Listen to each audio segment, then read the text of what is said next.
Ah, Bentley. Stately cars for stately driveways. As English as Michael Caine in a Savile Row suit. They certainly don't make them like that anymore, do they? Well, actually, they kind of do. In fact, that's a brand new car. That's the new Bentley Continental GT, powered by a 6-litre W12 engine. It's a marriage of old and new. It's an incredibly high-tech car, but it's made in a very traditional sort of way. You won't find another car that's put together quite like this one. Back in 2010, there wasn't really a sporting Bentley in the range. In fact, there hadn't been one for some time. The GT completely changed that. The Bentley might look like a classic GT, however, it's anything but. It's a striking amalgamation of technology and tradition. So what do I mean by a mix of tradition and technology? Well, it's not until you get in here in the cabin of the car that you realise just what a traditional kind of Bentley feel the Continental GT still has. In fact, this steering wheel, the stitch marks are measured by a guy, and I'm not joking, a guy with a kitchen fork that his grandfather used to measure the stitching in the steering wheel. That's how traditional it gets, but then you hear that there's actually more lines of code in the software systems in the Bentley Continental GT than there is in a Boeing 787 Dreamliner.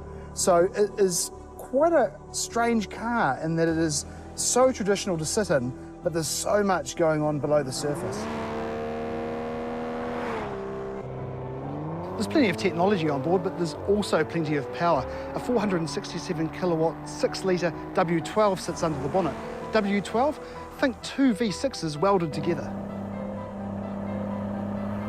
467 kilowatts of peak power and a massive 900 newton meters of torque. Now, that's the kind of newtons you would have got in a truck about 10 years ago.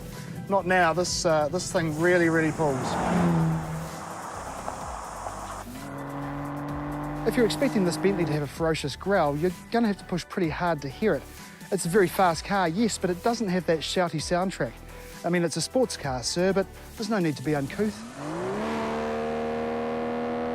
Despite its elegant manners, the Continental GT will still rocket from 0 to 100 kilometres per hour in just 3.8 seconds. There's a massive 900 newton meters of torque available from this engine too, so power delivery is endlessly rich, regardless of where you are in the rev range.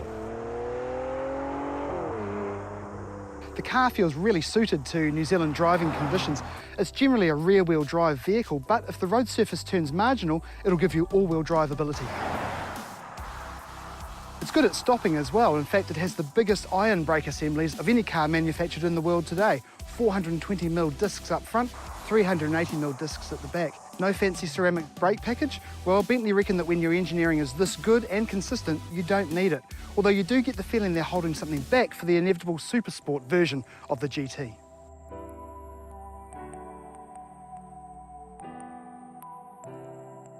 Despite selling more vehicles than they ever have before, Bespoke is still the byword at Bentley.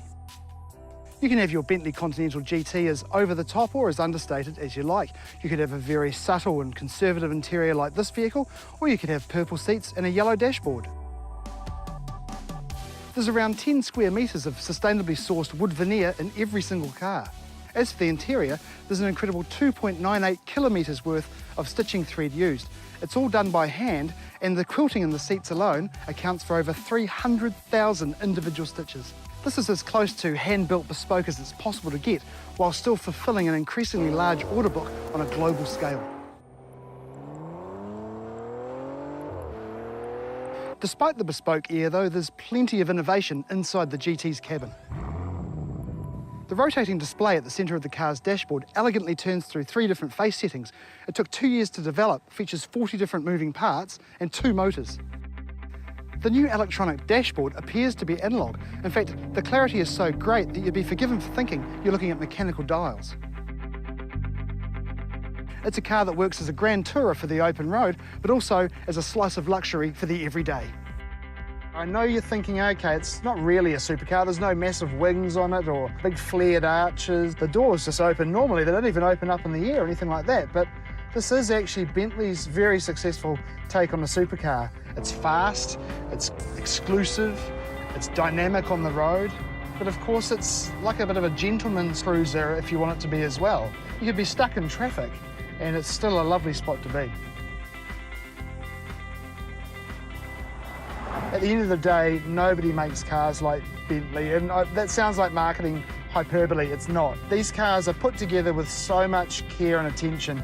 It's incredibly bespoke if you want it to be, but it's also incredibly practical and usable as well.